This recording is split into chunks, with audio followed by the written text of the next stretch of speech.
السلام عليكم جميعا أعزائي المشاهدين، وأهلا وسهلا بيكم في فيديو جديد. سنة 2025 لسه مخلصتش، لكن أفلام الرعب بدأت تضرب من بدري. النهاردة هنبدأ أول حلقة من سلسلة جديدة على القناة، هنعرض فيها أفضل وأقوى الأعمال اللي نزلت في 2025، ومفيش أحسن من الرعب نبدأ به السلسلة. في الفيديو ده جمعت لكم أفضل 10 أفلام رعب لسنة 2025، فيلا قفلوا النور وحضروا أعصابكم ويلا بينا نبدأ القائمة.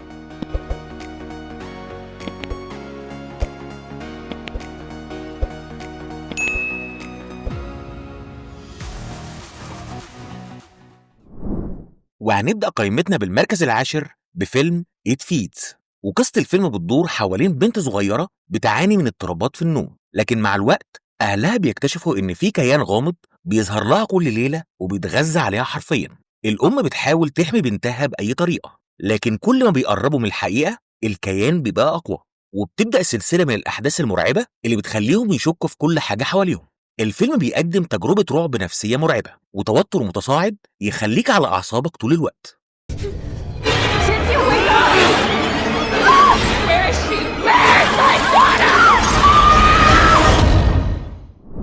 وفي المركز التاسع جه فيلم الرعب الأندونيسي شوجر ميل. وقصة الفيلم بتدور حوالين مجموعة شباب بيقرروا يصوروا فيلم وثائقي عن مصنع سكر قديم في أندونيسيا. المصنع ده ليه تاريخ مظلم، واتقال إن فيه عمال كتير اختفوا فيه في ظروف غامضة. وأول ما بيدخلوا المكان تبدأ تظهر لهم كائنات مرعبة، وبيلاقوا نفسهم محاصرين جوه المصنع، وكل محاولة للهروب بتقربهم أكتر من السر المرعب اللي بيحاولوا يكتشفوه. الفيلم بيخلط ما بين الرعب التقليدي والفلكلور الأندونيسي، وبيقدم أجواء سوداوية ومشاهد مرعبة هتفضل تفكر فيها بعد ما الفيلم بيخلص. Wi, kok demi tes ngompol, Wi?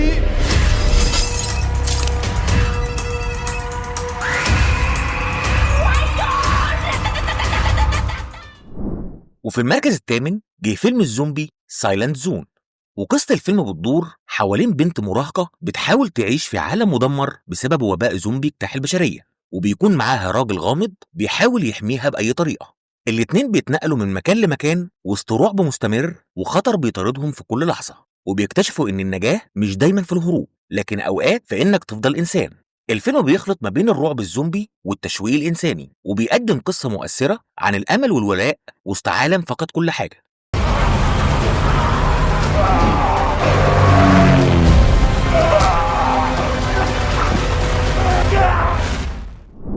وفي المركز السابع جه فيلم ذا مونكي. وقصة الفيلم بتدور حوالين أخين بيلاقوا لعبة قرد قديمة في بيت والدهم بعد وفاته، ولما بياخدوا اللعبة دي معاهم بيبدأوا يلاحظوا إن كل مرة القرد بيخبط السنوك بتاعته حد بيموت بشكل غامض. ومع مرور الوقت بيكتشفوا إن اللعبة دي ملعونة ومرتبطة بسلسلة وفيات قديمة من أيام الطفولة، ولازم يلاقوا طريقة يتخلصوا منها قبل ما الحكاية تتحول لكابوس دموي. الفيلم بيقدم رعب كلاسيكي بأسلوب ستيفن كينج مع أجواء مرعبة وتصاعد في التوتر يخليك مش مرتاح طول الفيلم. Spaghetti City.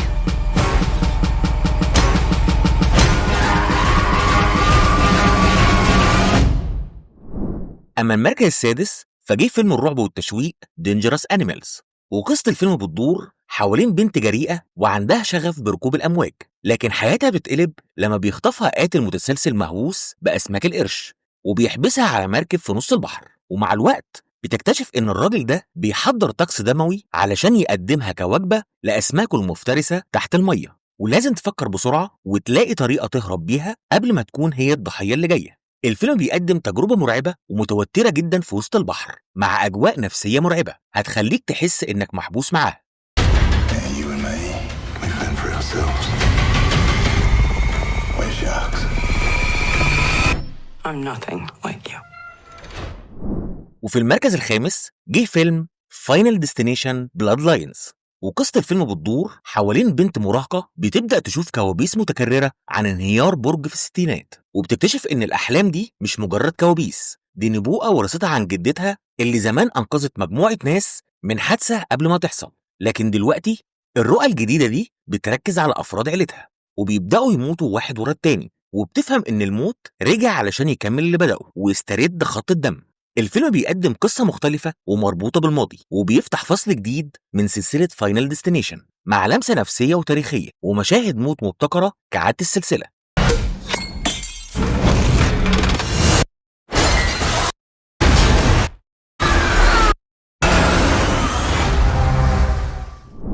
وفي المركز الرابع جه فيلم الرعب النفسي The Ugly Stepsister، وقصة الفيلم بتاخدنا لعالم مظلم ومرعب مستوحى من حكاية سندريلا، بس المرة دي من وجهة نظر أختها غير الشقيقة واللي كانت دايما منبوذة ومهمشة، واللي بعد ما بتحصل سلسلة جرائم غريبة في القصر الشكوك كلها بتدور حوالين الأخت القبيحة اللي بتبدأ تخرج عن صمتها وبتكشف إن ورا الطيبة الزهرة دي فيه ماضي مؤلم وغضب بيتراكم سنين. الفيلم بيخلط ما بين الرعب الكلاسيكي والحكايات الخرافية وبيقدم قصة سوداوية ومليانة توتر عن الغيرة والانتقام والهوية. I'm going crazy. I've lost my mind.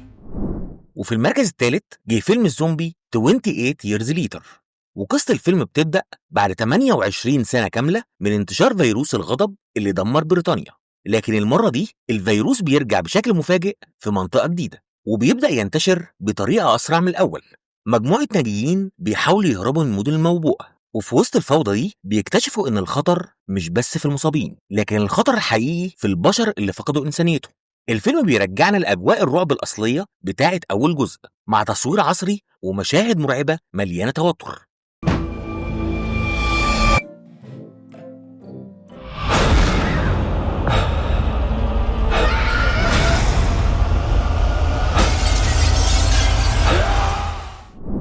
وفي المركز الثاني جه فيلم Bring Her Back، وقصة الفيلم بتدور حوالين أخ وأخته بيتنقلوا يعيشوا في بيت أم بديلة بعد ما سابوا بيت الرعاية اللي كانوا عايشين فيه، لكن أول ما بيوصلوا هناك بيكتشفوا إن البيت ده مش طبيعي وفيه طقوس غريبة بتحصل بالليل، ومع الوقت بيلاقوا نفسهم جزء من طقس مرعب بيحاول يستغلهم في حاجة أكبر وأخطر، وبيفهموا إن اللي حواليهم مش بالضرورة بشر وإن الهروب مش دايما ممكن.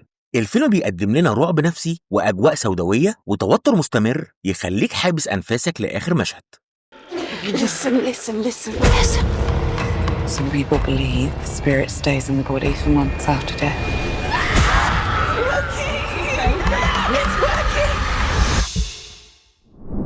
أما المركز الأول فجيه فيلم Sinners، وقصة الفيلم بتدور حوالين أخين توأم بيحاولوا يهربوا من ماضيهم المظلم وبيقرروا يرجعوا بلدهم اللي سابوها من سنين علشان يبدأوا حياة جديدة، لكن أول ما بيرجعوا بيكتشفوا إن فيه شر أكبر مستنيهم، حاجة قديمة كانت مستخبية وبتصحى تاني مع رجوعهم، وكل ما بيحاولوا يهربوا البلدة بتسحبهم أكتر والماضي اللي كانوا فاكرينه انتهى بيقلب كابوس تاني. الفيلم بيقدم رعب نفسي وبيتميز بأسلوب بصر تقيل وأجواء توتر هتخليك مش مرتاح طول الفيلم. I am your way out. Don't cry. He's all better now. Yes, I lied to you. ودي كانت قائمتنا لأقوى أفلام الرعب اللي نزلت في 2025 ولحد دلوقتي. قولولي في الكومنتات إيه أكتر فيلم شدكم وإيه الفيلم اللي شايفينه إنه يستاهل يدخل التوب 10. وما تنسوش دي كانت بس أول حلقة من سلسلة أفضل أعمال 2025، فلو مهتمين بأفلام الأكشن أو الدراما أو الكوميديا أو حتى مسلسلات السنة دي اشتركوا في القناة وفعلوا الجرس علشان ما تفوتوش أي حاجة، واشوفكم على خير إن شاء الله في الفيديو الجاي.